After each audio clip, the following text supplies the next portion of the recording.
up your immunities. It can't be that bad. No, I completely agree with you. I have had no issues. The time I do drinking fountains, for example, I go to the gym, right? Yeah. Every day. I drink in a fountain all the time. I haven't seen any in the city.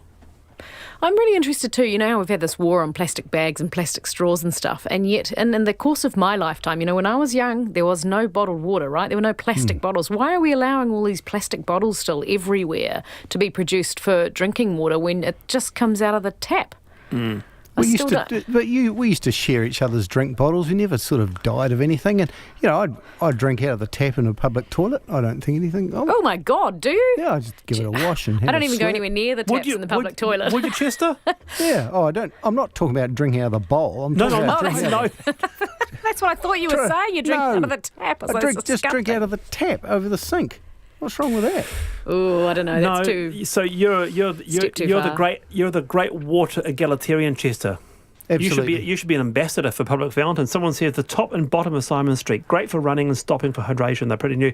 But look, on a more serious note, Chester, the issue around us continually buying plastic water bottles, hasn't it been the greatest marketing gimmick in world history? The fact that we were told that we had to drink 8 glasses of water a day, myth. And we had to have a plastic water bottle with us wherever we went. It's just weird. And you remember when it happened, all of a sudden everyone was walking around. I remember sitting in church and people bringing water bottles into church, and you think, for goodness sake, you can't sit in a meeting or ride on a bus without sipping on a little bottle. I just thought it was crazy. And let alone paying for it. I thought it was just mad. And here, Linda, Why do we allow it then, though, I wonder? Big ups to you. You didn't come in like most people do with a bottle of water. We've got water in a jar here. Someone says, Chester, there's one at Pakatori.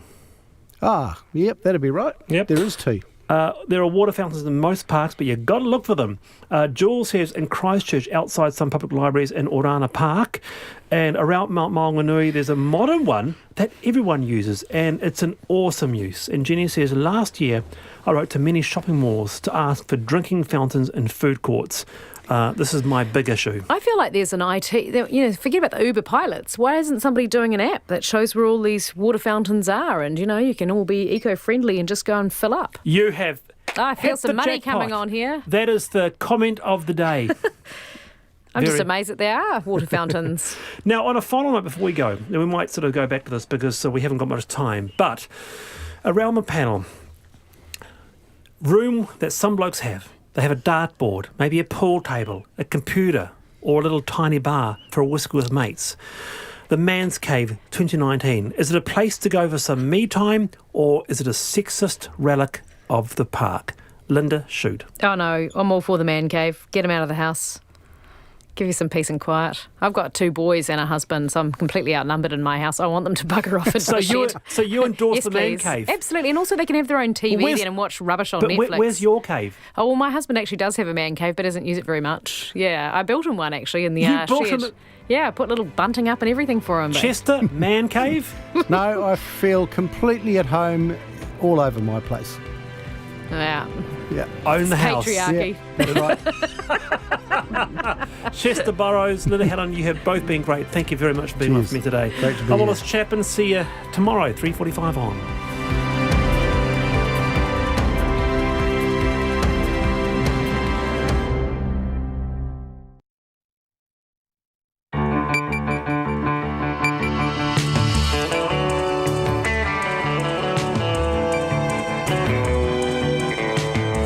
Whakarongo mai koe ki te reo irirangi o Aotearoa. This is Checkpoint on RNZ National. I'm Lisa Owen. On tonight's programme, is a breakthrough imminent in the teachers' pay dispute? Next week's strikes are off, and the Education Minister is hinting an end is nigh. Should booze shop owners who exploit their workers be stripped of their liquor licences? A doctor's ultimatum: urgently investigate Southern DHB's maternity services or risk a mother or baby dying. How much money have Islamic groups raised following the Mosque shootings, and where's the money going? New Zealand's entire fleet of Hercules C-130s are grounded from today. Why? And landlords are scrambling to get their houses in order before next month's insulation deadline. And Murupara could be back in the money again. RNZ News at 5. Kia ora, ko Susana Leia tawa tēnei. The teachers' long-running pay dispute looks close to a breakthrough and nationwide strikes may now be at an end. The Education Minister says primary and secondary teacher unions have reached the final stages of negotiations with the Education Ministry. Our education correspondent, John Gerritsen, reports. Collective agreement negotiations between the Ministry and the Post-Primary Teachers Association and the Educational Institute have been deadlocked for months. But this afternoon, the Minister, Chris Hipkins, said talks were near completion. He also said Cabinet has had further discussions about the pay claims for secondary teachers and for primary teachers and principals, and he hopes to have more to say soon. Mr Hipkins' statement follows the Post-Primary Teachers Association this morning calling off strike action it had scheduled for next week because of progress in talks with the Ministry. Ko John Gerritsen tēnei. The Defence Minister says having the whole C-130 Hercules fleet grounded today shows how vulnerable New Zealand is after years of political indecision about funding. One Hercules has broken down in Australia and the other 4 are in for maintenance. The planes are used to transport troops and equipment and are also deployed in a range of situations including for humanitarian crises and natural disasters. The Minister, Ron Mark, made the surprise revelation at Select Committee this morning. I've just been informed by the Chief of Defence Force that as of today we have no serviceable C-130s. They're all offline. And this is what happens when successive governments defer decisions. Ron Mark. The Defence Force says this is a highly unusual situation but should be remedied in the coming days. The new billion-dollar fleet of Super Hercules won't be in service until 2023. The government's been called on to urgently investigate changes to Southern DHB's maternity services or risk a mother or baby dying under the new care model. A Southland doctor says the DHB has not offered appropriate training to all staff after installing new equipment at the Te Anau maternity hub. His comments follow a hemorrhaging new mother having to be flown to Dunedin Hospital last week, while her newborn baby had to endure a 3-hour car journey on a winter's night to join her. The Southern DHB has faced community criticism after many other mishaps, including a woman giving birth in a roadside ambulance and another on an office floor. Lumsden Rural GP Matthew Stokes says he's concerned for the welfare of rural mothers and babies. He says the government needs to ask the DHB significant questions about their provisions to ensure patient safety. An expert witness has told the coroner if an emergency C-section had been performed earlier, a child would have survived, but may still have had brain damage. The coroner in Palmerston North is looking into the death of baby Charlotte Harding, whose umbilical cord was knotted, and whether making the call for a caesarean section earlier would have made a difference. A reviewing obstetrician, Astrid Budden, says from the information available, the call to cut the baby out should have been made earlier. She says, however, even if the caesarean section had been performed earlier that evening, baby Charlotte may not have been neurologically intact because she had already been starved of oxygen. Dr. Budden says there was scope for the mother to have been referred to an obstetrician much earlier to discuss her anxieties around a natural birth and desire for a quick C-section if anything went wrong. One person has died and 7 other people have been left injured after a 2-vehicle crash south of Waiouru. Emergency services were called to the scene on State Highway 1 shortly before midday, and 2 helicopters from Taupo and Palmerston North were used to take the injured to hospitals. Tom Furley reports. The police say 1 person died in the crash and St John Ambulance treated 7 others. A St John spokesperson says 1 person in a critical condition has been flown to Waikato Hospital. 3 others have serious injuries while another 3 are moderately injured. The Transport Agency is warning motorists State Highway 1 remains closed south of Waiouru and will likely stay shut for another few hours. Motorists are being told to expect delays with the detour via State Highway 4 under stop-go control. This is Tom Furley. The Transport Agency's Palmerston North office is being evacuated after an engineer found it was an earthquake risk. The agency's interim chief executive, Mark Ratcliffe, says structural investigations this week have revealed the building is below 34% of the new building standard. He says staff and tenants in the building have left the building today and it will be closed until further notice. Mr Ratcliffe says the next step will be to carry out invasive testing of the building and get the structural engineering engineers' report peer-reviewed. It's coming up to 5 minutes past 5. New Zealand might be sitting at the top of the cricket cup ladder, but luck will still play a part in deciding whether or not the Black Caps make it to the semi-finals, believes batsman Ross Taylor. After 3 straight wins, New Zealand face their first major test of the tournament tonight when they play India in Nottingham. Rain has forced the abandonment of several games already and is forecast tonight too, which could see the match washed out. That wouldn't be a bad result for New Zealand, as each team would earn a point, and Taylor says they'll undoubtedly be involved in a weather-affected game or two at some stage. Luck's going to play a part. England's a beautiful place, but it's not famous for good weather. But, in saying that, there's still a long way to go in this tournament, and, I'm sure there's going to be rained-out games that could affect us along the way. But in saying that, there has been times where forecasts have been wrong as well, and hopefully tomorrow's one of them. The match is due to start at 9:30 tonight. There's little to play for the Blues, but there's plenty on the line for the All Blacks midfielder Sonny Bill Williams in his side's final match of the Super Rugby season against the Hurricanes in Wellington on Saturday. Williams returns to the Blues side after missing almost half the season due to a knee injury. It'll be the Blues' last match as they've failed to qualify for the playoffs, but Williams needs to prove his fitness to the All Black selectors ahead of the upcoming international season and the World Cup. And the Hurricanes will welcome back All Black hooker Dane Coles for the match. It's the first time he's been included in the starting lineup since March, also due to injury. That's the news.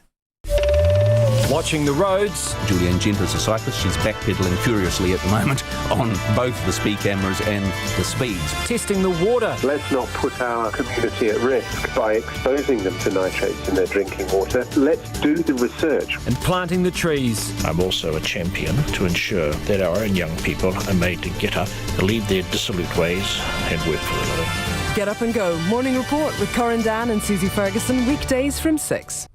Coming up on 9 to noon today, is the prepay power market working as it should? Māori language advocate Kiri Opai on why he's created a mental health glossary for te reo. The Lives of Others director Florian Henkel von Donnersmarck on his new art film. Sports commentator Brendan Telfer and Jeremy Taylor pays tribute to the late, great Dr. John. Join me, Lynn Freeman, in for Catherine Ryan on 9 to noon on RNZ National. Now the short forecast from Met Service to midnight tomorrow. Northland to Waitomo, including Coromandel and Bay of Plenty, also central high country. Fine spells and isolated showers. Scattered rain this afternoon or evening south of Waikato and inland fog overnight. Taranaki through to Wellington, occasional rain. Partly cloudy tomorrow with early fog for some places. Gisborne to Wairarapa, periods of rain, some heavy falls easing later tomorrow. For Nelson, mostly cloudy with a few spots of rain. Marlborough, cloudy with scattered rain, clearing tomorrow evening. Canterbury, coastal cloud, patchy drizzle from Christchurch northwards, mainly fine inland, but low cloud morning and night, a few spots of rain later tomorrow. Otago and Southland, increasing high cloud, a period of rain tomorrow afternoon or evening. Bulla to Fiordland, mostly fine today, rain gradually spreading northwards tomorrow. Chatham Islands, low cloud or fog, rain from tomorrow afternoon. You're with RNZ National and it's 5:08. Thank you, Susanna. This is Checkpoint. I'm Lisa Owen. The teachers' mega pay dispute appears to be close to being settled. The Education Minister, Chris Hipkins, this afternoon announced that the teachers' unions are in the final stages of negotiations with the Education Ministry. He says Cabinet has had further discussions about the union's claims and he hopes to be able to say more soon. The statement comes after the Post-Primary Teachers Association cancelled strikes that would have closed most of the country's secondary schools for a day next week. Here's our education correspondent, John Gerritsen. Today's announcements follow a special meeting Chris Hipkins called on Thursday last week to try to break the deadlock between the government and primary and secondary teachers. The teachers were refusing to accept 3 pay rises of 3%, and the government was refusing to add any more money to its offers. That prompted one of the largest strikes in New Zealand history as teachers walked off the job around the country for a day at the end of last month. The government and the unions were keeping mum on the details of their talks, but this morning the president of the PPTA, Jack Boyle, made a surprise announcement. Next week's strikes are off. The executive of the PPTA have made the decision that next week's regional rolling strikes have been cancelled. They were planned to commence 17 June and go throughout that week. They will now no longer be happening, and we have notified principals and boards affected. Jack Boyle says the Secondary Teachers Union has had further meetings with the Education Ministry and there's been some progress. The decision was not made lightly. It was on the back of the ministerial forum last week and the constructive talks that happened there and have happened subsequently. They were sufficiently productive that the executive felt we're in a position to call off those strikes. Jack Boyle would not comment further, and the Education Minister, Chris Hipkins, was refusing to talk. But this afternoon, Mr Hipkins issued a brief statement saying that the union's negotiations are now in their final stages. The president of the Canterbury West Coast Principals Association, Phil Holstein, says principals are hopeful of a settlement, but it will need to be good. As long as our staff feel valued, and I think that's a critical factor in this, with whatever settlement is reached, that they feel valued and their work is validated and acknowledged by some sort of remuneration package. And hopefully perhaps some of the workload issues as well. National's education spokesperson Nikki Kay has been following the dispute closely. She says it's crucial the government reaches a settlement with the teachers, but she expects it will have to break its commitment to keeping the combined value of the deal to no more than $1.2 billion over 4 years. They will absolutely be backing down. There will be more money involved. I think what we'll see is a bit of trickery in the way that they describe that, because they keep referring to, no more pay. But I think we'll see a whole lot of other things potentially in workload, potentially cash lump sum payments. Though Chris Hipkins' statement indicates a settlement is close, it's not over the line yet, and the PPTA has not yet cancelled the remaining industrial action it's scheduled for this term. It's planning to refuse to teach Year 11 students on June the 25th and Year 12 students on July the 2nd. Mō te hōtaka o te ahi, ko John Gerritsen tēnei. The Labour Inspectorate is querying whether exploitative liquor store owners should be stripped of their licences. This comes after Shalani Limited, which owns liquor stores including a Bottle-O and a dairy in Auckland, was ordered to pay nearly $200,000 in penalties and unpaid wages. An investigation found that 7 migrant workers did not receive the minimum wage or holiday pay entitlements. I asked the Labour Inspectorate's National Manager, Stuart Lumsden, why worker exploitation seems to be a particular problem with liquor stores. Right now we're concentrating on liquor retail because we are finding a lot of issues. This particular case involved migrant workers, but we do sort of find the young people who tend to be vulnerable. It's just a simple case of when you are vulnerable, it's very hard to say no to your boss, your employer, and they're taken advantage of. When you say migrant workers, were people's visas or immigration status tied specifically to their employer? That's one of the issues we do see time and again, that they are trying to get permanent residence, and this is a way to get there. So they'll be sort of maybe have their role over-described. They'll be described as a manager, or in fact they're just the person behind the counter selling the alcohol. And so because they're tied into that visa and hopefully getting permanent residence, they will put up with this for a long period of time before they finally complain. How easy is it to get the workers to talk to you in this particular case?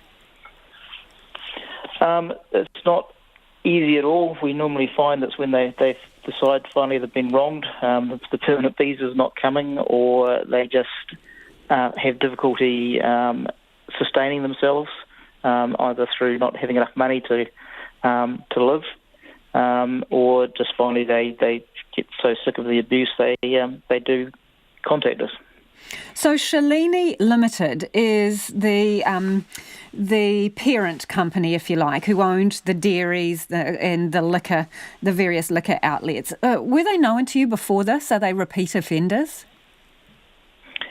Yes, we first struck them in 2016, again in 2017, and this time we actually took them to the Employment Relations Authority. So what makes them think they can keep getting away with it?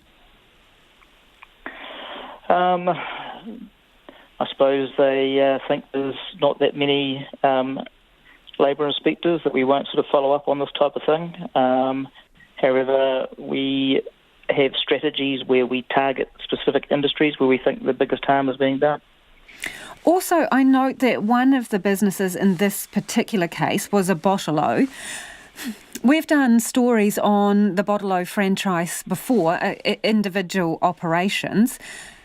Again, are you having particular problems with this franchise, with the Bottle-O franchise? Well, we currently have 12 liquor stores who are trading under the Bottle-O franchise that we're looking at. It's concerning to us that we do have franchises out there who aren't taking the proper precautions to ensure the franchisees under them are ensuring they're doing minimum employment standards. What's your message to workers who may find themselves in a situation where they are being exploited? Well, we have a service centre, contact centre, that you can get hold of on 0800 20 90 20, and your concerns will be handled in a safe environment. And to the people who are doing this, undercutting the minimum wage, not paying holiday pay, what do you say to them? If you haven't got the message yet that the Labour Inspector is coming to see you, you'll find out when you have enforcement action taken against you. Are licensing authorities doing their job? Well, that is concerning. I mean, this is a very heavily regulated industry. Obviously, each individual store is supposed to have a liquor retail licence, and to hold one of those, you're supposed to be of good character. We struggle to understand how you can be of good character if you're exploiting your workers. So what? Are people not being screened properly when they get their licences? I think that the liquor licensing authorities have to start considering employment standards and whether the workers in that industry or that particular store are getting their minimum employment rights before issuing a liquor licence. And if they are found to be guilty of some of the things that we're seeing in this particular example, do you alert the authority? Yes, we advise whenever we strike these situations, and have in fact appeared before the liquor licensing authority to give evidence against employers. Right, so in a case where there is a finding like this, do you think that they should get their licence revoked? I'm a firm believer that you're supposed to be of good character, and if you don't have that character, then I don't believe you should be holding a liquor licence. So failing to pay the minimum wage and not giving people holiday pay, does that mean you're of bad character? I believe so, yes. So therefore, doesn't it follow that you shouldn't have the licence? Yes. And that's Stuart Lumsden. It is 17 minutes after 5. You're with Checkpoint on RNZ National. We're keen to hear from you. You can text us on 2101. You can tweet us at Checkpoint RNZ or email checkpoint@rnz.co.nz. What do you reckon? Can you pass a good character test if you are failing to pay your workers at the minimum wage and withholding holiday pay? The good character test is what you need to pass to get a liquor licence from the licensing authority. So if there is a finding against you where you haven't paid up to your workers, should you lose your liquor licence? Let us know what you think. Text us 2101, tweet us at Checkpoint RNZ. New Zealand's entire fleet of Defence Force Hercules C-130s has been grounded today because the aircraft need maintenance or have other faults. The Defence Minister Ron Mark made the surprising revelation at a select committee this morning. There are new Super Hercules in the pipeline, but they're not due to be in service until 2023. Here's our political editor, Jane Patterson. It's been a big week for Defence, with the announcement of an end date for the Iraq deployment and the release of the long-term plan, including more than $1 billion to be spent on 5 new so-called Super Hercules. The Hercs are the workhorse of the Defence Force and are deployed in a range of situations, including for humanitarian crises and natural disasters. As well as troops and equipment, they're also used to transport political delegations, including the Prime Minister's upcoming trip to Tuvalu. flu.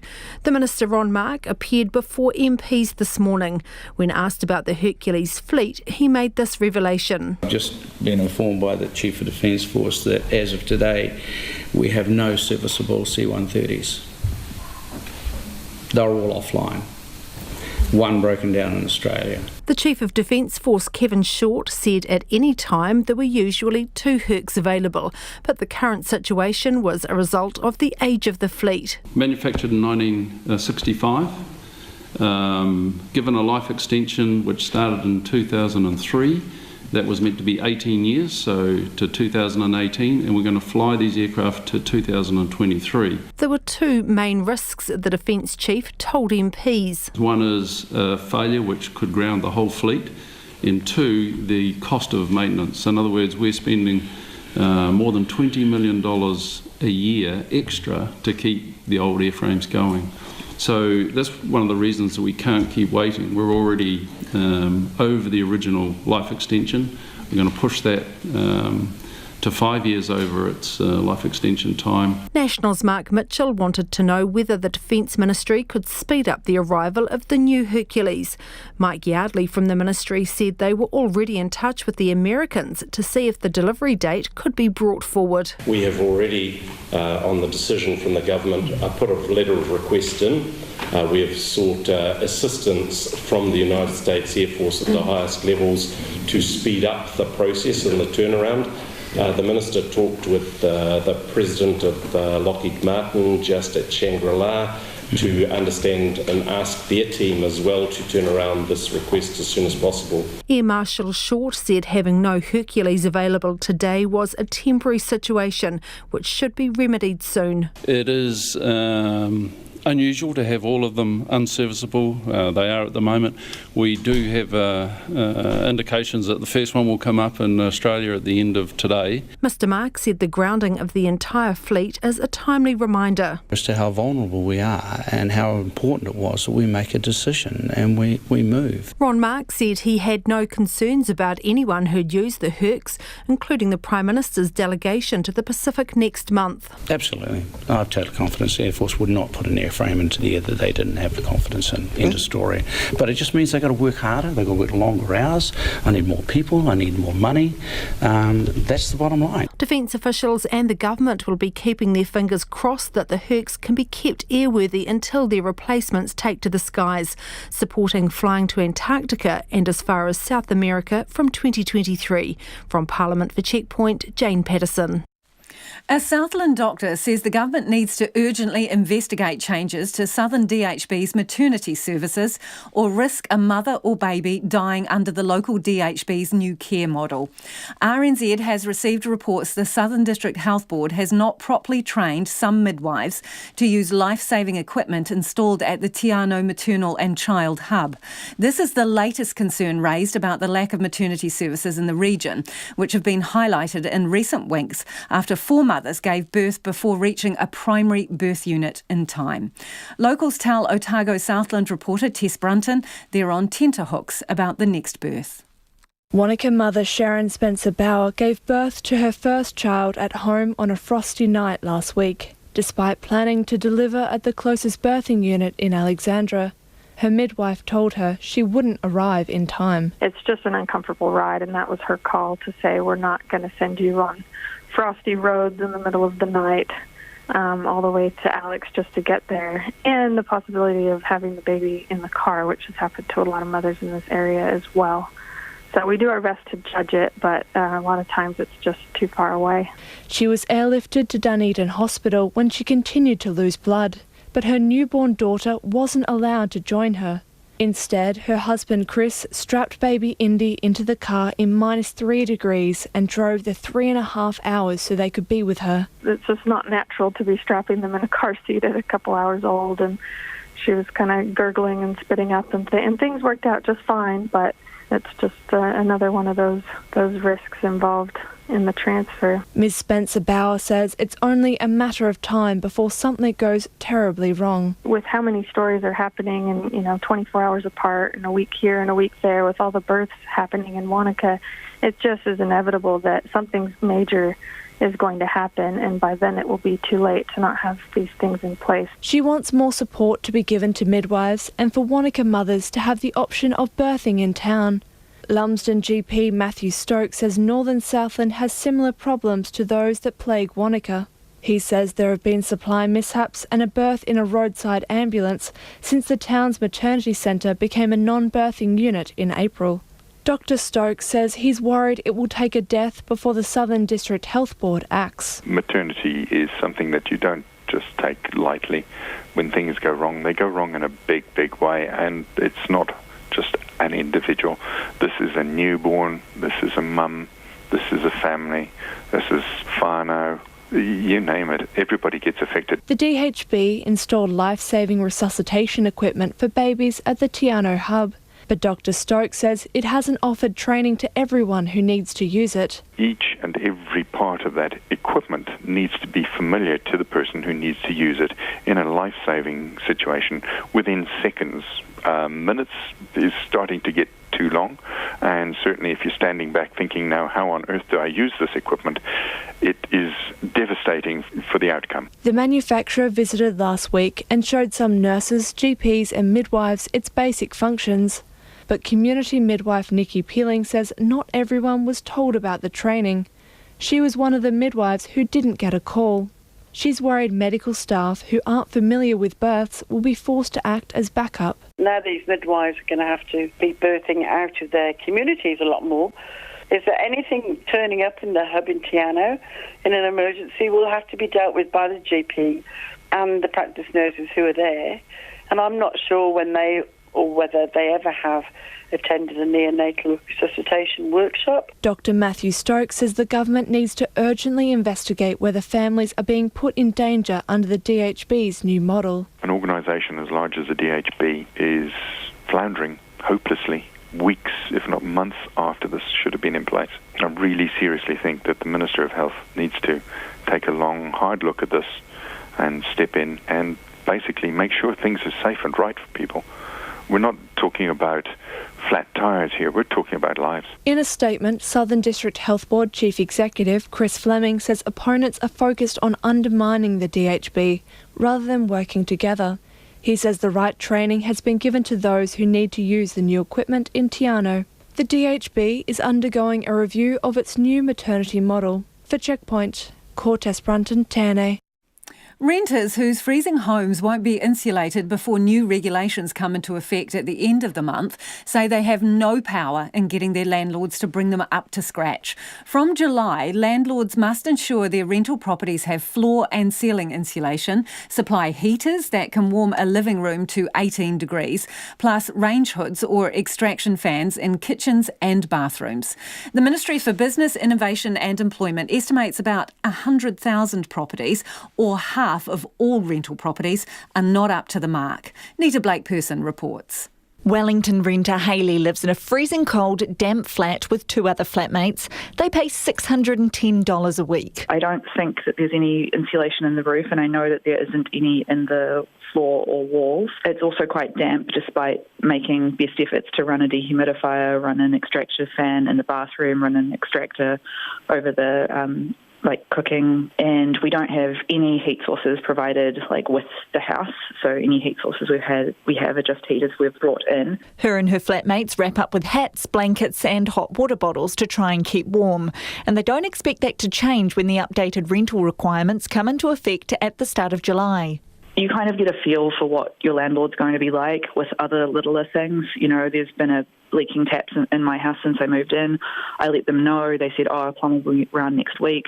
No plumber, no word, and that was months ago. So personally, I know they're very unresponsive. So why would I really even bother pursuing anything else? Hayley isn't alone with her uninsulated flat.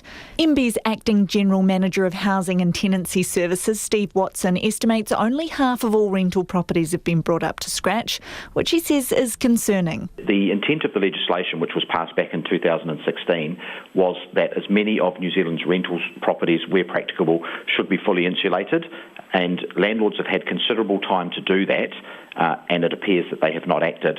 And for landlords who have yet to book in to have their homes insulated, it's pretty unlikely they'll be done in time. Insulation companies are reporting backlogs until the end of July, and Anne Fletcher of Auckland Insulation says some could be waiting until August. Don't be thinking that you can ring a company in the last week of June and think you can get the job installed within a week, because it ain't going to happen. But at least if you can get the ball rolling and then you can give your tenants a date, then surely there's no reason that a tenant is going to try and go to the tenancy tribunal and to get a fine taken when it's already booked in. For those landlords who have made no effort to insulate, Steve Watson says there will be no extensions to the July 1st deadline. He's urging tenants whose homes aren't being updated to speak to their landlord first and contact MB if they don't get anywhere. It's most important that they have that conversation with their landlord and speak to the landlord about getting this work done. I believe that most landlords want to do the right thing and that they have just been slow to act and have now been caught out by the fact that there is a limited number of suppliers. So the real message from me is that the tenants should speak to their landlords and encourage them and ask them to get this work done. But Hayley says as a renter, that's totally unrealistic. If there's sort of record of you going after a landlord for a fine, then that will travel with you even if it's not in the immediate term. I think that landlords do have the power in this situation, and I think that property managers are always on side with them rather than tenants. MB says it has 27 staff in its compliance and investigations team to investigate complaints about rentals which are not insulated come July the 1st. For Checkpoint, Nita Blake-Person.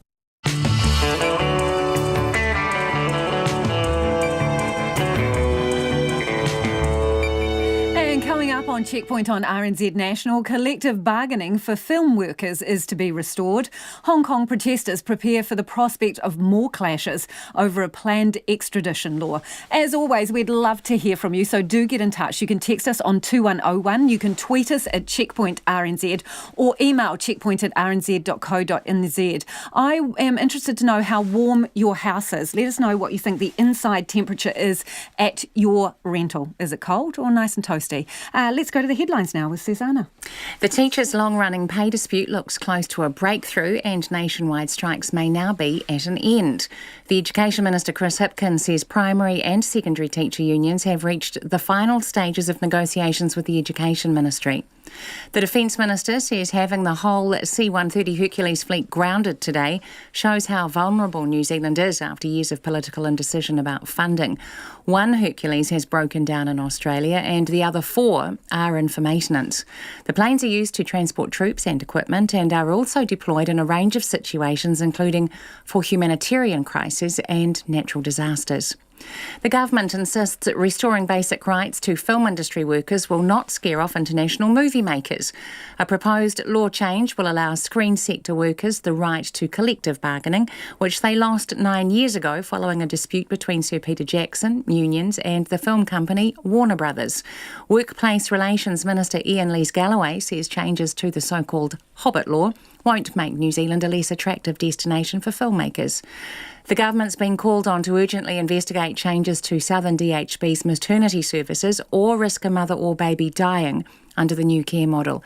The Southland Dr Matthew Stokes has spoken up following the case of a hemorrhaging new mother having to be flown to Dunedin Hospital while her newborn baby had to endure a 3-hour car trip to join her. There's been a call for more accountability from the various Islamic groups that have been raising money for the Mosque shooting victims. On top of the money raised by Victim Support and the Christchurch Foundation, Islamic groups have raised $2.7 million. One witness to the shootings wants an independent audit of the funds to make sure they're going to the right people. Those are the latest news headlines on RNZ National. Our next news and weather update is at 6. Thanks, Susanna. This is Checkpoint and I'm Lisa Owen. Let's go to business news now with Kim Savage, who's joined me in the Auckland studio. Hi, Kim. Hi, Lisa. Hey, housing prices. So, this is a bit of a roller coaster, really, but you're saying we're getting information that they're picked to rise, the house prices in the next 12 months? Isn't this always the question, is now a good time to buy? Will it be a good time to buy in 12 months? Should I sell my house? And I'm going to tell you, I'm not going to provide any of those answers today.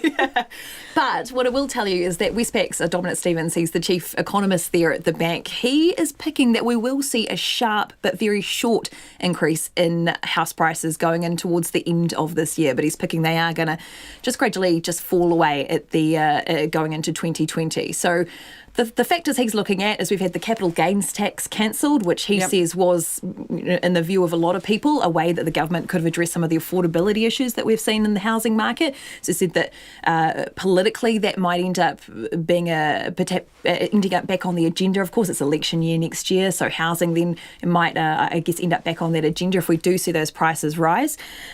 He is saying that what we might see is inflation going from around 2% up to 7%. So to put that in perspective, it's not quite what we saw in 2016, where we saw that inflation rate hit 16%. So we're not talking about a dramatic sharp rise like we saw in 2016, but still, a reasonable rise there. And particularly given we've seen house prices slow, particularly in the main centres in the last sort of, 6 to 12 months or so, although the regions are still racing ahead.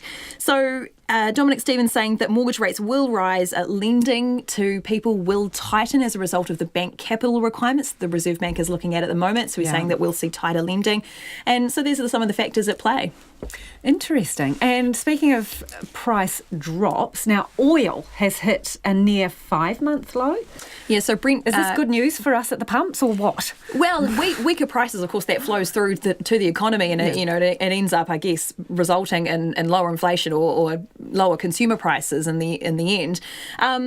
What we are seeing is that Brent crude futures, that's the sort of the international benchmark, that's certainly the one we follow. It's really fallen today around 4% and gone below that $60 a barrel mark, which has sort of been an area it's kind of been hovering around for some time now. So some of the factors at play here, an unexpected rise in US crude stockpiles, a bleaker outlook for demand that's posed by prospects of a protracted trade war between the US and China. Of course, the US-China trade war, I feel like we're talking about it all the time. It's affecting lots of things. Everything comes back to that. Everything comes back to that in the end. So we are seeing that and these oil prices affected as a result of that. So as I said, possibly going to flow through to weaker inflation and that's what people are talking about, and also boost expectations of a rate cut by the Federal Reserve in the US as well. So yeah, that's what's happening with oil at the moment.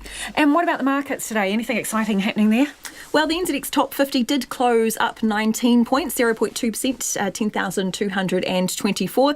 New Zealand dollar at 65.7 against the US and 95.2 Australian, 58.1 British pence. 58? 51.8, sorry. 51.8. Numbers are on the wrong way there. Brent crude oil, as we were talking about just before, it has come back up slightly, so now just above that $60 US a barrel mark.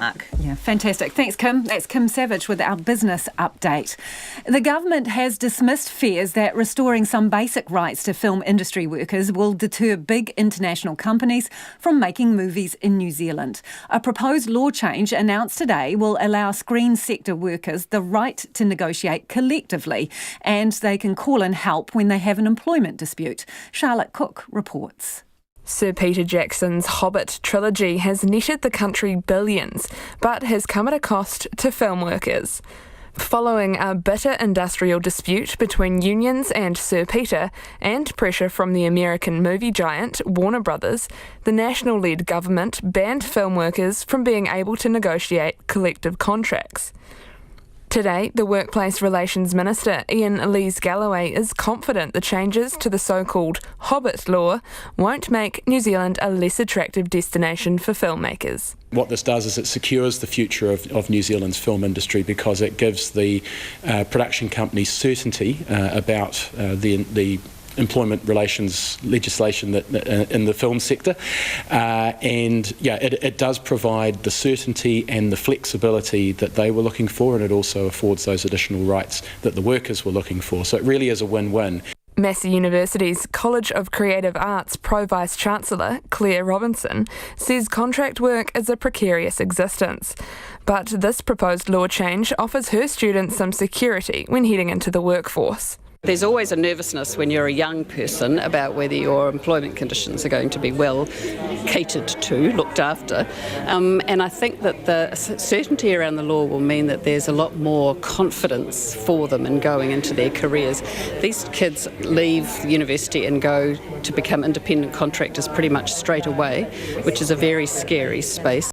Claire Robinson says many graduates will still have to negotiate their own individual employment contracts, but collective bargaining creates a minimum standard and picks up working conditions that fall through the cracks.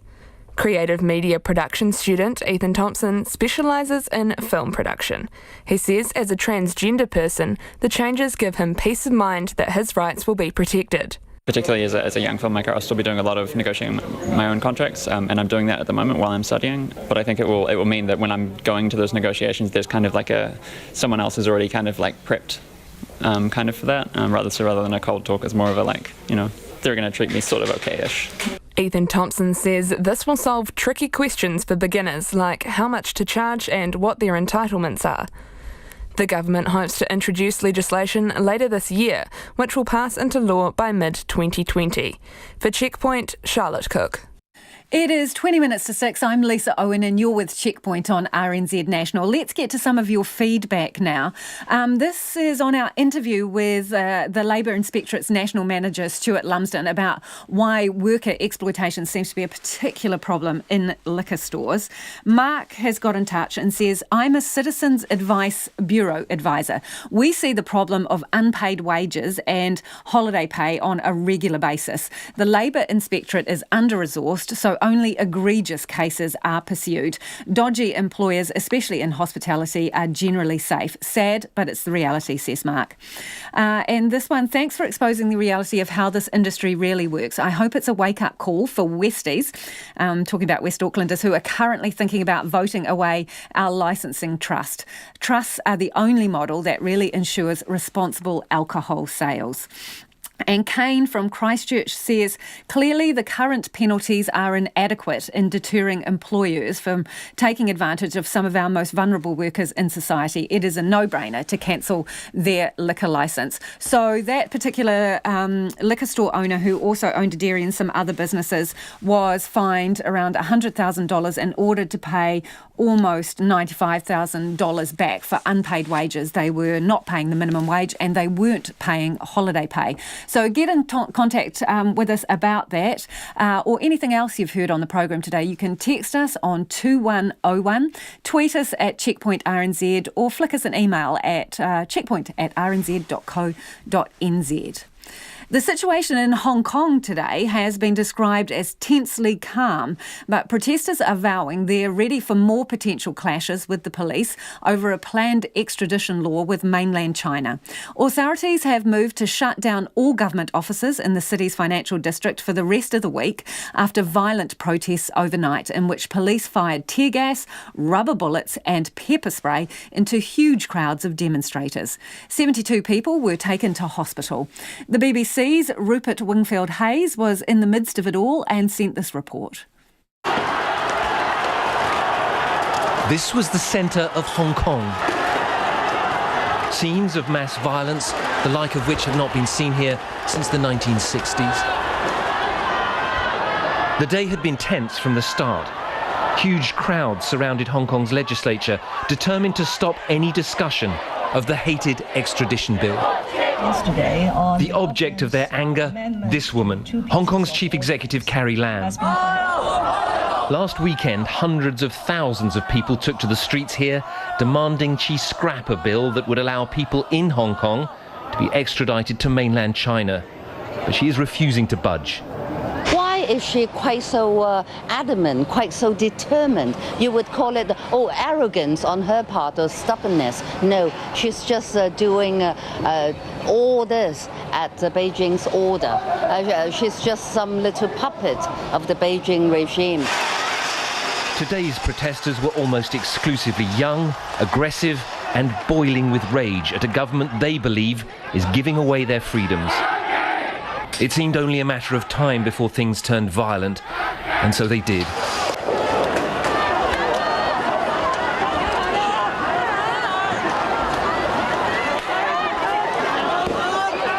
Few here have ever experienced the searing pain of being tear-gassed. You could see the shock and confusion. I think there's lines that we can have the freedom from fear that we are every day facing right now. So I guess we fear and angry and we don't get respected by our own government.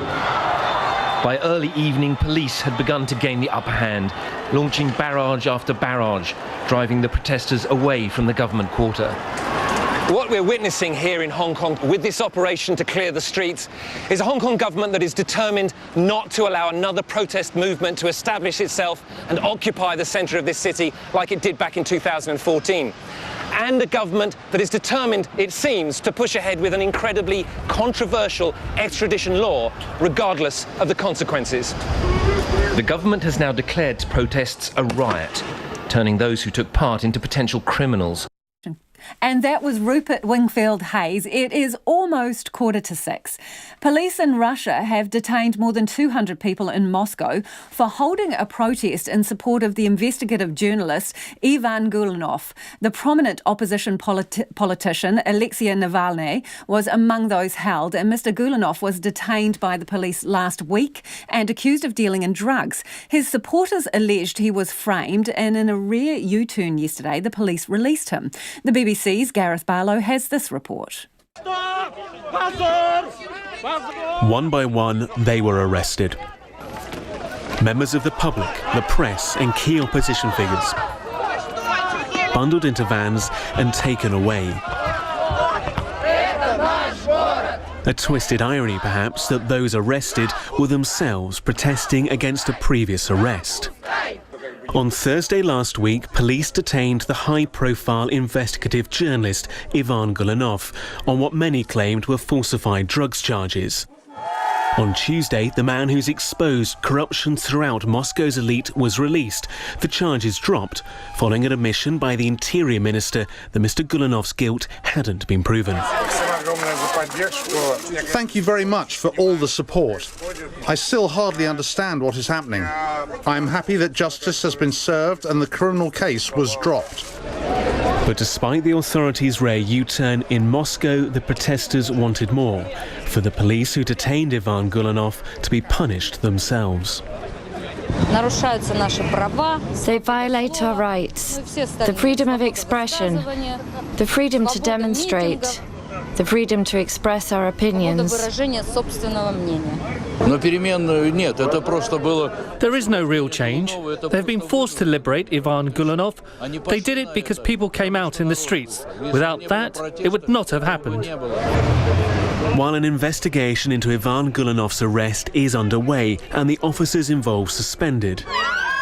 Amid the screams and the scuffles, a sense that despite the outcry on the streets, that little will change among the police. Britain's political maverick Boris Johnson has outlined his plan for the country as he officially launched his campaign to replace Theresa May as party leader and Prime Minister. Brexit is, of course, the key issue, and he says he's the man to finally get Britain out of the EU. From London, here's the ABC's Philip Williams. Ladies and gentlemen, Boris Johnson. After lying low, this was the moment Boris Johnson emerged into the spotlight. His major selling point, I'm the man to finally do the Brexit deed.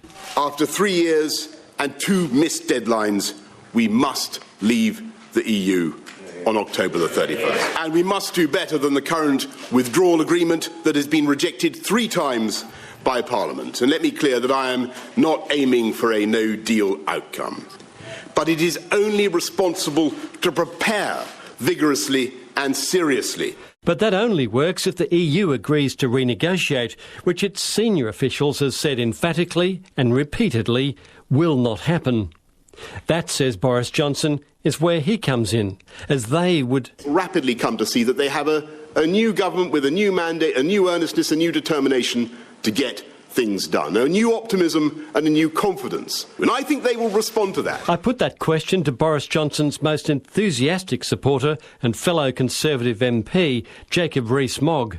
It takes 2 to tango, and if one side says that we are not going to negotiate, well, you can either have no deal or you can find that they have to change their position. You're confident that that can be done? Well, or we leave without a deal. But not even the British Chancellor, Philip Hammond, thinks the Boris Brexit plan will fly. Parliament will not allow a no-deal exit from the EU. After his speech, Boris Johnson faced questions about his character, his ability to offend. One of the reasons why the public feels alienated now from us all as a breed, politicians, is because too often they feel we are muffling and veiling our language, if I might put it that way.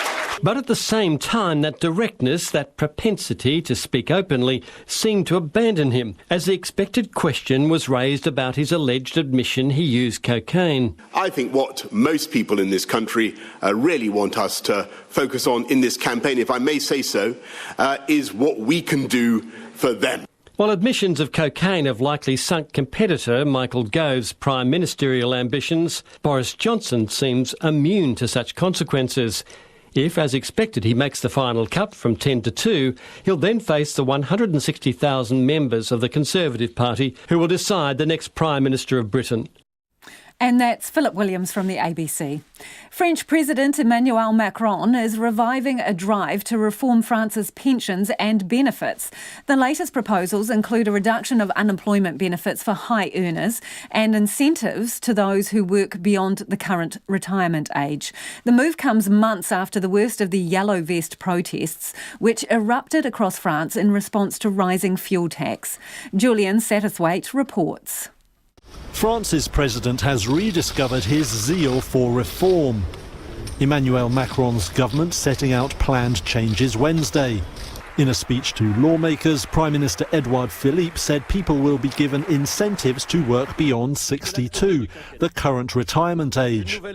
Unemployment benefits will be reduced for higher earners. Taxes will be cut too. The measures had been put off while France was rocked by mass protests against Macron's administration. Reuters correspondent Richard Locke was at the National Assembly in Paris on Wednesday. He says there are two reasons why Macron feels ready to revive his reform plans. The first is the demise of the Yellow Vest protest movement. Last weekend, there were only some 10,000 who turned out on the streets nationwide, drastically down on a peak of around 300,000. The second reason is the European elections. They're now out of the way. Macron did indeed come second to the far right, but it wasn't a bad result for Macron. With those European elections now out of the way, there's nothing really barring his route through to the final 3 years of his mandate. The proposals are likely to be welcomed by international investors. They've been waiting to see if Macron would deliver on reform promises. The question is whether the measures will reignite protests. The anger that first gave rise to the Yellow Vests is still there. For now it's subdued, but it still exists. Voters still have the same disgruntlements towards Macron, that his policies favour the wealthy, that he's not paying enough attention to workers. French presidents have a history of backing down in the face of street protests. But Macron may not be so easily cowed. Often criticised as haughty or almost king-like, few think he is short on self-belief. As he presses ahead, France could be set for a stormy summer. Julian Satterthwaite did that story for us. Now, the Christchurch City Council has agreed to reconsider how it manages traffic through the city's northern suburbs when the Christchurch Northern Corridor opens next year. It comes after pressure from residents who say existing plans put cars before communities. Katie Todd reports. Christchurch City councillors encountered an unusual obstacle as they walked into their building this morning. A mock pedestrian crossing blocking their access to the stairs and signs reading "Dump the Demp," held by local protesters along with members of environmental lobby group Extinction Rebellion. The DEMP, short for the rather wordy Downstream Effects Management Plan, contains ideas to keep the city's northern suburbs safe as it faces a 30% jump in traffic when the Christchurch Northern Motorway opens next year. But while the plan includes lower speed zones and upgraded intersections, protesters say it's narrow thinking and too focused on cars instead of people. Residents like Emma Twaddle say the plan hardly caters for public transport users and cyclists. Yeah, we want a plan that moves people, not cars. We think that the DEMP is all based around mitigating cars, and we don't think the focus is right. We think the focus needs to be on moving people. Today, councillors showed they're listening by passing a resolution to consider a park and ride system and peak time bus lanes on main streets. They also resolved to look at a congestion levy to manage future traffic demand. Councillor Mike Davidson says locals must come first, ahead of visitors wanting to get in and out of the city quickly. We cannot build roads that create poorer outcomes for the community.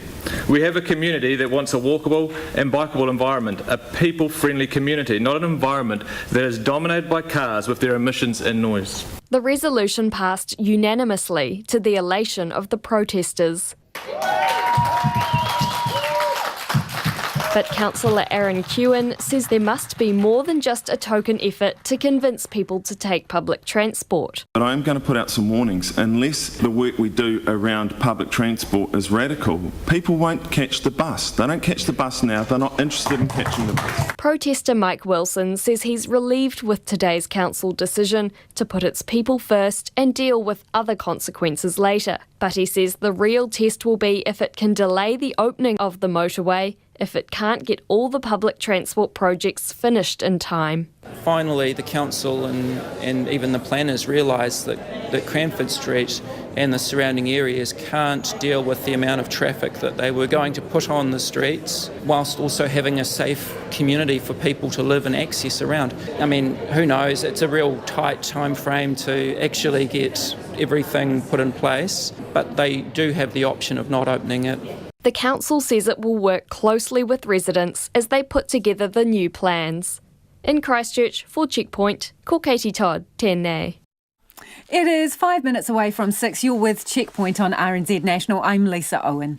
The Governor of Manus province in Papua New Guinea is calling on Australia to take immediate action to remove the remaining refugees and asylum seekers from Manus Island. It comes as refugees report about 50 people on the island have self-harmed or attempted suicide in recent weeks. The ABC's PNG correspondent Natalie Whiting has this report. And one person in East Lorongo refused to eat, and 4 in Hillside.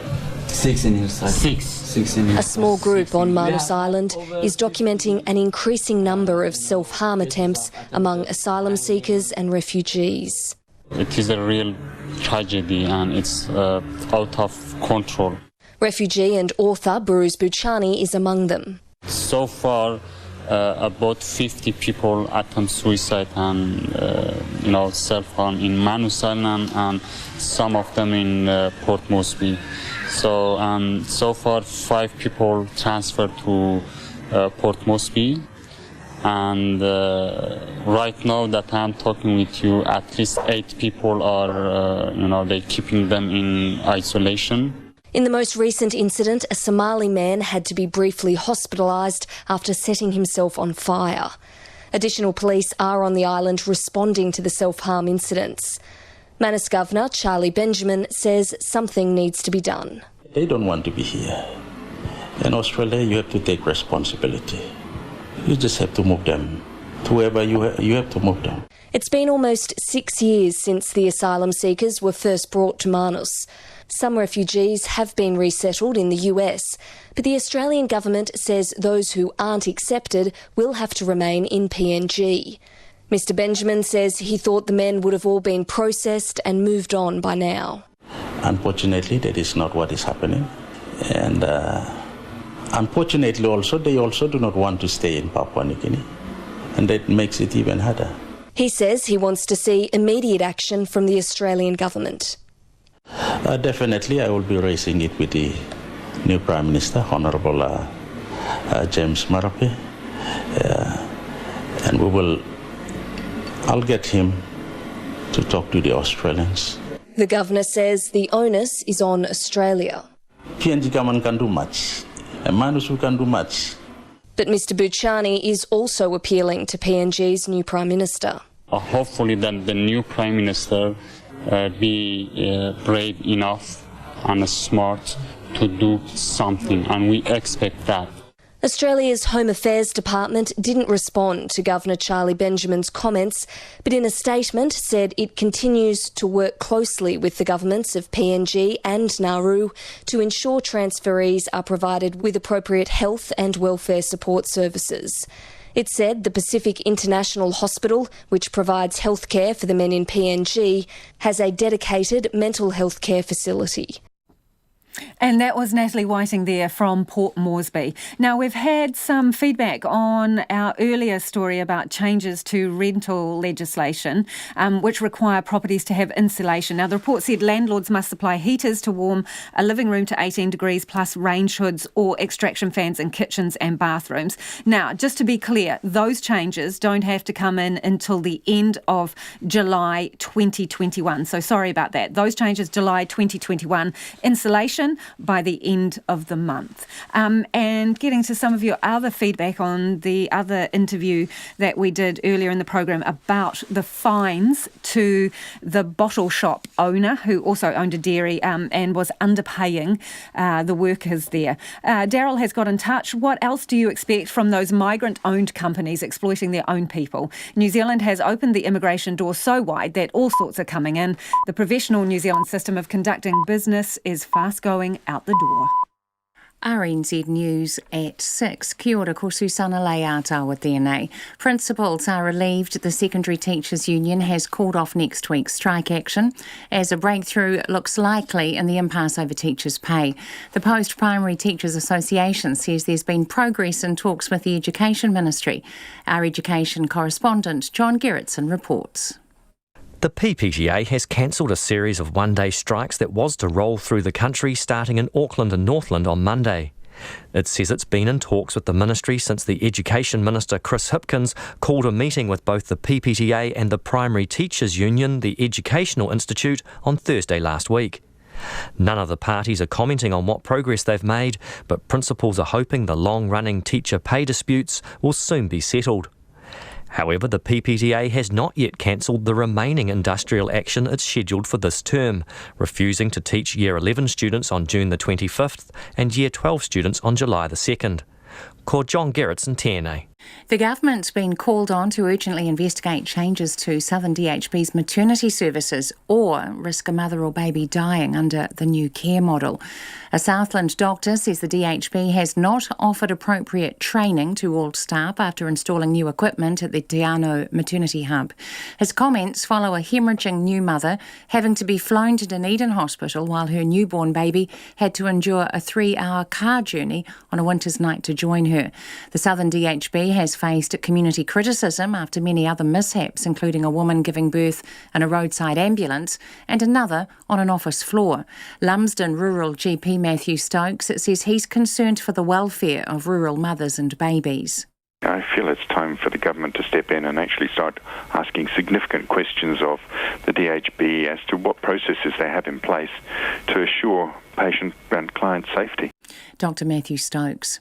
An expert witness has told a coroner if an emergency C-section had been performed earlier, a baby would have survived but might still have had brain damage. The coroner in Palmerston North is looking into the death of baby Charlotte Harding, whose umbilical cord was knotted, and whether making the call for a caesarean section earlier would have made a difference. A reviewing obstetrician, Astrid Budden, says from the information available, the call to cut the baby out should have been made earlier. An earlier caesarean section would have likely saved the life of the baby, but would have not guaranteed it to be neurologically intact. Dr Astrid Budden says there was scope for the mother to have been referred to an obstetrician much earlier to discuss her anxieties around a natural birth and desire for a quick C-section if anything went wrong. All 5 of New Zealand's Air Force Hercules C-130s are grounded because of faults or the need for maintenance. The Defence Minister has made the surprising revelation at a parliamentary select committee. The The Chief of Defence Force, Kevin Short, says it is unusual to have all of the Hercules out of service. One may be available in Australia tonight. The government is spending $1 billion on a new fleet of so-called Super Hercules, but they won't be in service until 2023. The Labour Inspectorate says liquor retailers who exploit migrant workers should be stripped of their licences. A franchise operator, Shalini Limited, has been ordered to pay nearly $200,000 in penalties and unpaid wages to its migrant employees.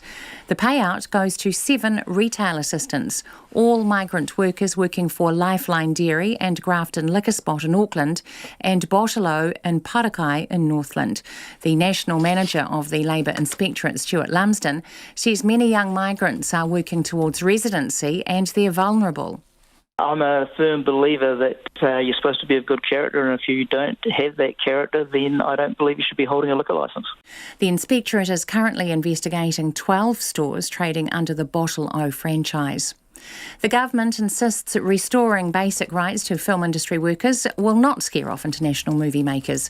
A proposed law change announced today will allow screen sector workers the right to collective bargaining, which they lost 9 years ago following a dispute between Sir Peter Jackson, unions and the film company Warner Brothers. The Workplace Relations Minister Ian Lees-Galloway says changes to the so-called Hobbit law won't make New Zealand a less attractive destination for filmmakers.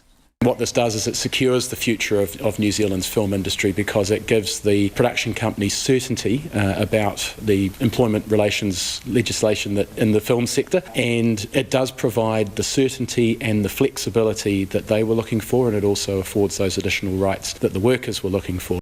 Ian Lees-Galloway says it really is a win-win. State Highway 1 south of Waioru has reopened after a fatal crash earlier today.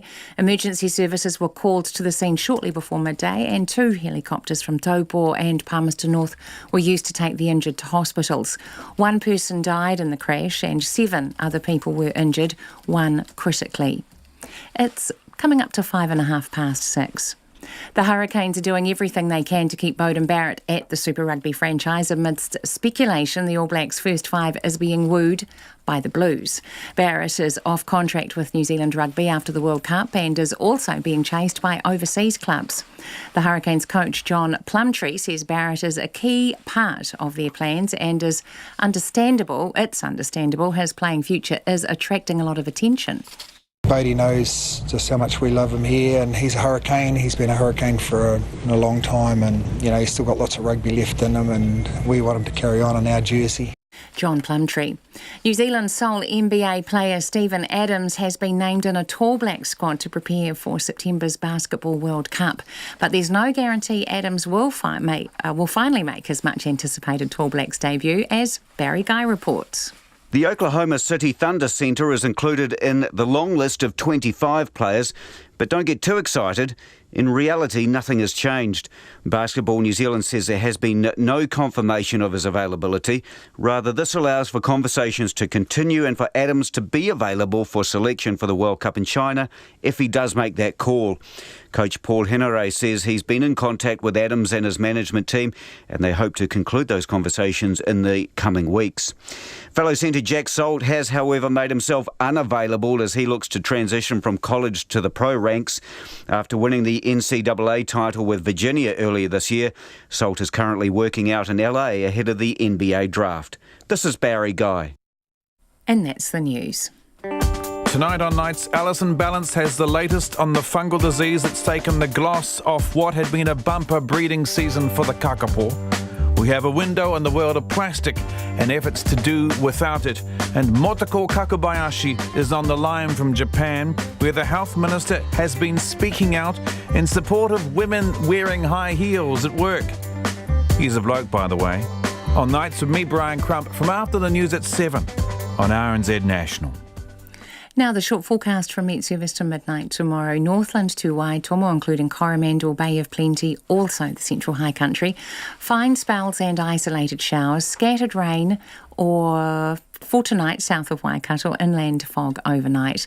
Taranaki to Wellington, occasional rain tonight, partly cloudy tomorrow with early fog for some places.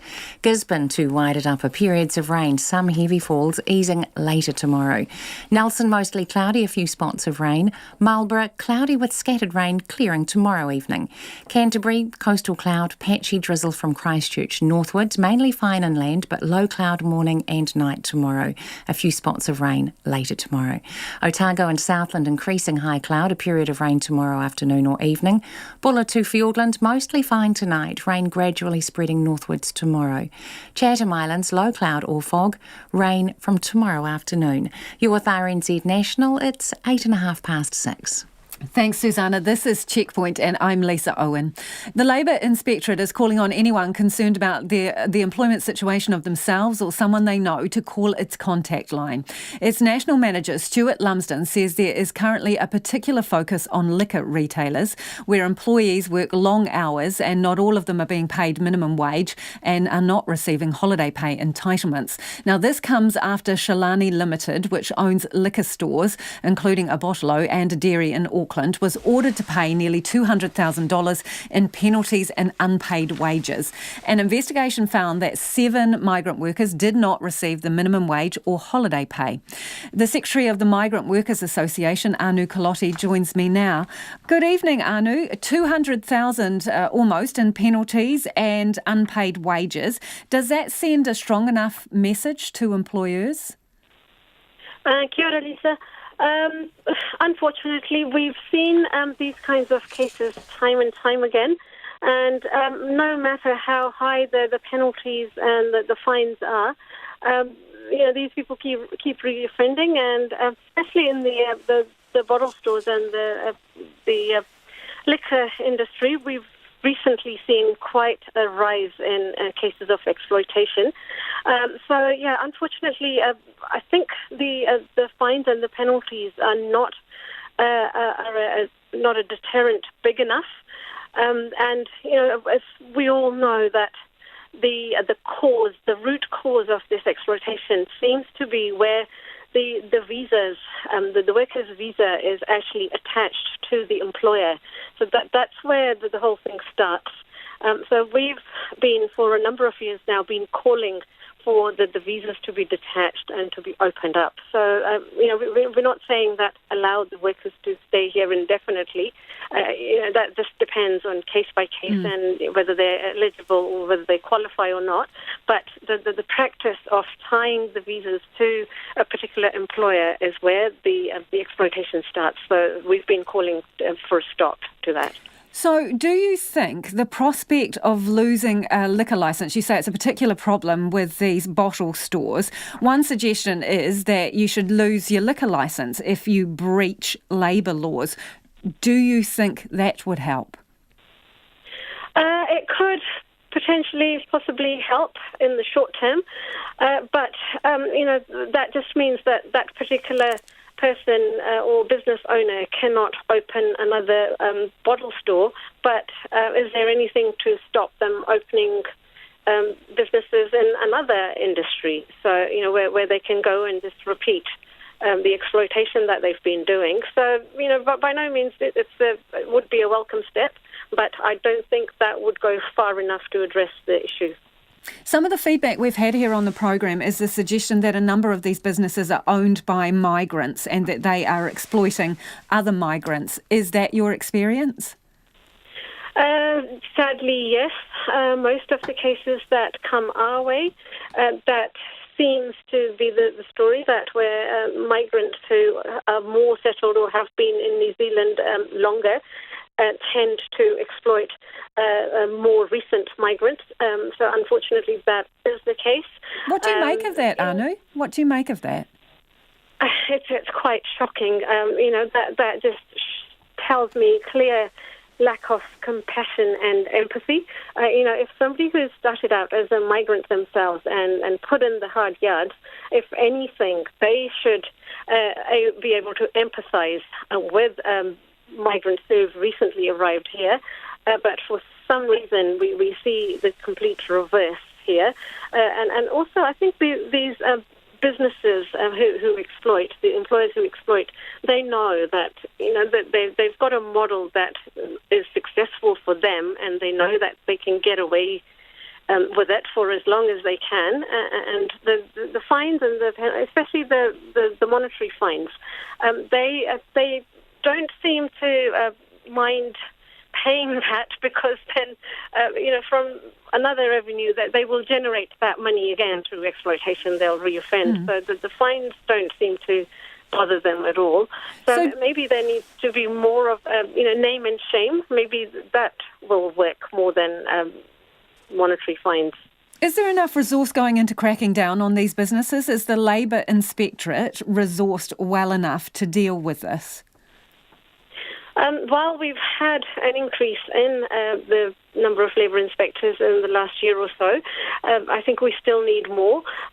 We see sometimes from Migrant Workers Association, we have to refer cases to the Labour Inspectorate for whatever reasons, and the wait can be anything from 6 months upwards. So, in situations where the worker is already out of a job and has no source of income, and expecting them to wait for another 6 months without any income, and also a lot of the times their immigration situation is such that they can't actually lawfully stay in the country for that long, so that they can tie up loose ends and they can get justice. So definitely more resource would help, and more resource as soon as possible, not in 3 years' time or 2 years' time. Things have improved, but still there's a long way to go in terms of resourcing the Labour Inspectorate and dealing with the issues in a timely manner. Just before we go, Anu, this case with Shalani Limited, do you think that is the tip of the iceberg? Yes. I mean, we've said that a few times in the recent past, that this is the tip of the iceberg. I know there's a crackdown with the bottle stores at the moment, and in the last 6 months to a year, majority of the cases that have come our way have also been in the same industry. So yes, this is the tip of the iceberg, and it's not limited to just Bottle-O. We've seen it across other big brand names as well. Like recently we've seen the Super Liquor, and we've dealt with some other brand names too. So it is an industry-wide phenomena that does need to be taken care of really on an urgent basis. Thank you. Appreciate your time. That is Anu Kaloti, who is the Secretary of the Migrant Workers Association.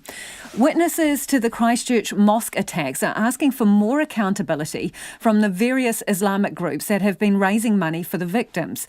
On top of the $10.5 million raised by Victim Support and the $6 million donated to the Christchurch Foundation, Islamic groups, including the Auckland-based Attaqwa Trust and the Islamic Information Centre, have raised $2.7 million.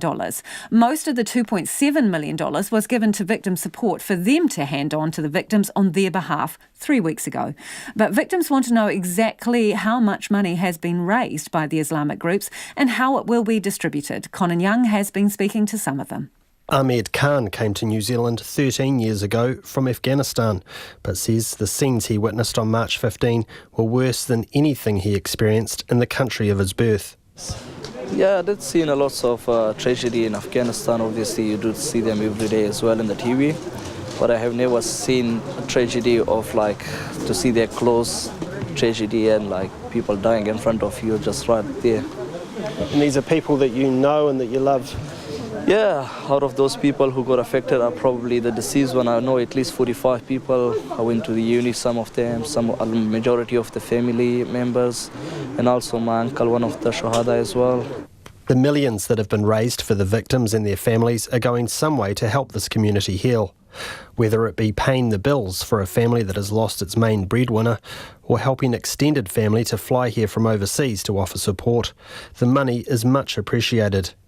But Ahmed Khan says he and others at the Linwood Mosque have been left completely in the dark about how much the Auckland-based Islamic groups have raised and what this money will be spent on. All these organizations has collected massive amount of donation, and they are not telling the victims why did they collect this money, and how much do they have in their account right now, and how will they distribute this. And I think I will probably say that on behalf of those 283 directly affected people, every single person having the same question what I'm having at the moment. 7 people lost their lives at the Linwood Mosque. Abdul Aziz is credited with preventing any more deaths by throwing an FPOS machine at the shooter, who then got back in his car and fled the scene. He echoes the sentiments of Ahmed Khan. They collected a lot of money, but they haven't come so far and says, look, how much they're collecting. Like, I know fiancés, they collect $370,000, which is, as we all know, he collect more than $2.5 million. And that's why we asked the government to question them from 15th of March, probably 8 weeks, see how much money went to their account for the name of the victims. They should answer to those victims, because the money is not their money, that's the victim money. Ahmed Khan wants to see an independent audit of the Islamic fundraisers so that everybody can have confidence that the donors' wishes are being adhered to. Because if they did go independent audit and they did got those money, then probably those 283 people would not trust those federations. They should transfer all these money to victim support and then distribute the money what the victim support has done so far, because every single person is quite happy from victim support in their job. The Islamic fundraisers have established a committee to oversee the millions that are flooding in, often from fellow Muslims around the world. It's chaired by Ahmed Zainuddin, who says all of the money handed out so far has been funneled through victim support, including a payment of $2.4 million that was given to it 3 weeks ago, on the proviso it only went to the bereaved and injured. He says victim support is the only organisation that has access to the official police list of the victims. To be honest with you, all our charities, they work very hard. Yeah.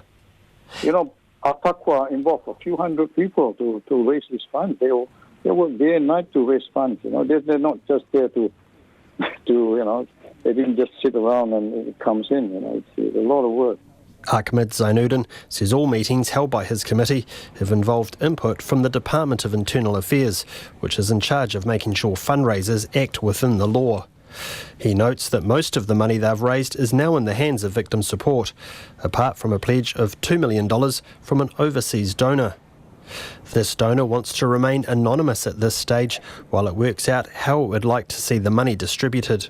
Nobody can compensate for life, right? Life is, there's no way. I mean, life is, there's nothing.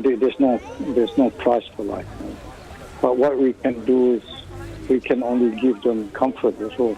Christchurch lawyer Andrew O, who's been helping a group of 64 victims concerned about how the money is being divided up, says there's a lot of angst in the community about the money that's been raised by the Islamic groups. And it's not just confined to those at the Linwood Mosque. I've certainly heard from victims who went to Al Noor Mosque as well. And I think, quite a number of them feel that they haven't been communicated to properly. And again, it is easily solved, isn't it? It's easily solved by making sure that there's an audit of these organisations. And I think at the end of the day, if the audit comes back and shows the money's come in and it's gone to where it should have gone, then that's all anyone's asking for, and I think this issue goes away. Andrew O says it's important this whole process is handled properly so that those giving money are not put off from doing so again in future. I'd hate this to be a stumbling block for people in the future when they came to respond to a situation such as this, where they started thinking, should I, shouldn't I, maybe I'll wait and see what happens before I make my donations. And I think once that happens, we're going to, I suppose, see a bit of the Kiwi spirit lost, aren't we? A petition signed by 50 people asking for the government to look into how much money has been raised and where the money is going will be presented to local MP Megan Woods tomorrow. Kei o tahi aho, mō te hōtaka o te ahi, ko Conanyang tēnei. And we approached Victim Support for a response. It came back with a statement saying it would transact payments on behalf of the Islamic organisations. It says these are not victim support payments, and the amounts and the categories of people these payments will go to have been decided by Islamic groups. Victim Support says it is close to making those payments and that they will be separate to the payments they will be making from their own fund towards the end of the month. It is almost 23 minutes past 6 and you're with Checkpoint on RNZ National. I'm Lisa Owen. An expert witness has told the coroner if an emergency C-section had been performed earlier, a child would have survived but may still have had brain damage. That comes after the consulting obstetrician apologised to Charlotte Harding's parents and admitted his misreading of a heart rate monitor contributed to the delayed call for a C-section, meaning she was born oxygen-starved and in a poor condition. Michael Kropp is at the coroner's hearing in Palmerston North. Baby Charlotte Harding lived for just a few hours after the call for an emergency C-section was put off. An expert witness, Dr Astrid Budden, says the call to cut the baby out should have been made earlier. An earlier caesarean section would have likely saved the life of the baby, but would have not guaranteed it to be neurologically intact. The consulting obstetrician, whose name is suppressed, cancelled the junior registrar's decision to perform a crash caesarean shortly after the family arrived at the hospital. He apologised to them and asked for forgiveness. He says he chose to proceed with a vaginal birth quickly without access to the patient's files because the new electronic record-keeping system was not working properly. He described that as very stressful. He says he signed a printout of the heart rate readings or trace without unfurling all of the pages to see whether there had been any changes while he was out of the room, which he identified as a root cause problem. If you mean fetal bradycardia, and the baby being delivered in a sicker state as Charlotte was, it would have to be my misreading of the trace. My failure to recognise sequential deterioration in the trace. He says the midwife monitoring the mother and baby could have alerted him to the baby's rapid heart rate. Dr Budden says those problems reading the trace led to the delay in cutting the baby out. But I don't think it was not that he wasn't diligent or caring, and I think he kept coming back to the trace and he kept coming back to the room. So I think, unfortunately, he made an error in that night. The coroner also heard of several communication issues between the family, doctors, midwives and the dysfunctional electronic note system, meaning relevant information wasn't passed on to those who needed it. A post-mortem report showed an extensive brain injury as a result of a low oxygen environment occurred at least 3 days before Charlotte died. The pathologist, Dr Jane Zoccolo, says she also found significant problems with the placenta and the umbilical cord, which was knotted and later compressed. However, she could not identify an exact cause of death. Causal pathology, I think, is cord occlusion, which I think happened late in the piece and compounded the other pathologies in the placenta which had already compromised the infant. It's also thought that tests on the mother may have led to a loss of fluid supporting the baby, meaning she was resting on the umbilical cord, impeding the blood flow. In closing, the coroner, Morag McDowell, acknowledged the family's stoicism. I once again can acknowledge how distressing it must be to sit through a process which has you reliving one of the most traumatic and painful days of your lives. The coroner will now consider the evidence and present her findings at a later date. In Palmerston North for Checkpoint, call Michael Kropp there, nay. As New Zealand's population continues to age, Land Search and Rescue is seeing a big spike in the number of search operations for people with cognitive impairment who have wandered off. LANSAR is calling on the government to provide more funding for tracking devices worn as accessories like necklaces or watches for people at high risk of getting lost.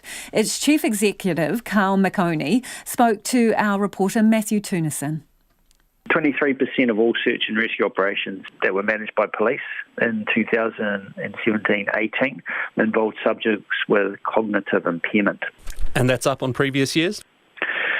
It is growing as we see a change in the demographic of New Zealand to the ageing population. We see more and more age-related dementia being a major contributor to the growth and vulnerability. Could you tell me what a search for someone with cognitive impairment typically involves? If we're lucky and we've been able to get a pendant on somebody, we've identified someone within the community that it does wander. In that case, we've got tracking devices with a number of the teens. And it's like tracking a kiwi, if you like. There's a radio wave and someone goes missing, they let us know. And we then can pick those people up, and usually within a few hours. It's where people don't have pendants and they can quite literally wander for miles and miles, get themselves into real trouble, and in some instances will pass away before we can find them. Now, we've got less than 1,000 pendants out amongst a number of clients. Unfortunately, there is a number of reasons why there are barriers to bring this up. Obviously, lack of awareness that technology exists, but also the cost to the individuals and the carers. Right, and how much does one of these devices cost? So the tracking devices are in the thousands. However, the pendants are considerably less. So the ongoing cost is about $300 a year. Is there government funding to get people who are high risk of wandering off, to get them these devices? Because I imagine it'll be a lot cheaper than starting a full-scale search and rescue operation. We're certainly hitting the government up for additional funding so that we can increase the number of these devices and the support to the local communities and the likes of retirement homes. So we get some funding, but like anything, we could always do with more. And that's Lanzar Chief Executive Carl McConey speaking with Matthew Tunison. A bit of time for some of your feedback before we have to head off tonight. This is about the dairy and liquor store owners who were fined up to $200,000 for not paying people the minimum wage. This person says, wow, a straight-talking civil servant. Congratulations, Stuart Lubsden, saying it as it is, suitability of liquor outlet owners. Now, that was in response to the suggestion that maybe they should lose their liquor licences. And this one says, Letty says they're crooks and bullies, heavy fine on first offence and revoke the licence on the second offence. On the story that we had about insulation and the need to insulate rental properties, this one in obviously from a property owner who says, having recently spent $100,000 on earthquake proofing and insulating a rental property, I was surprised to see the back door wedged open to allow the tenant's dog access. Even in this weather, I was present for the final building inspection, and that was yesterday. Hey, thanks for joining us. Don't forget you can check out all our visual stories online if you want to look back at them later. We'll see you tomorrow. RNZ News headlines at 6:30 now. Principals are relieved the Secondary Teachers Union has called off next week's strike action as a breakthrough looks likely in the impasse over teachers' pay. The government's being called on to urgently investigate changes to Southern DHB's maternity services or risk a mother or baby dying under the new care model. Liquor retailers exploiting migrant workers have been told they're risking their licences after one retailer was ordered to fork out nearly $200,000 in unpaid wages. And State Highway 1 south of Waiouru has tonight reopened after a fatal crash earlier today in which one person died and 7 were injured. Those are the headlines. Our next news will be at 7. Take the pulse of the day's news every weeknight at 10. Now essentially China wants to make it official and it wants the right to take people from Hong Kong and try them on the mainland. Lately with me, Karen Hayes, your late night eye on the latest headlines and the people who are making them.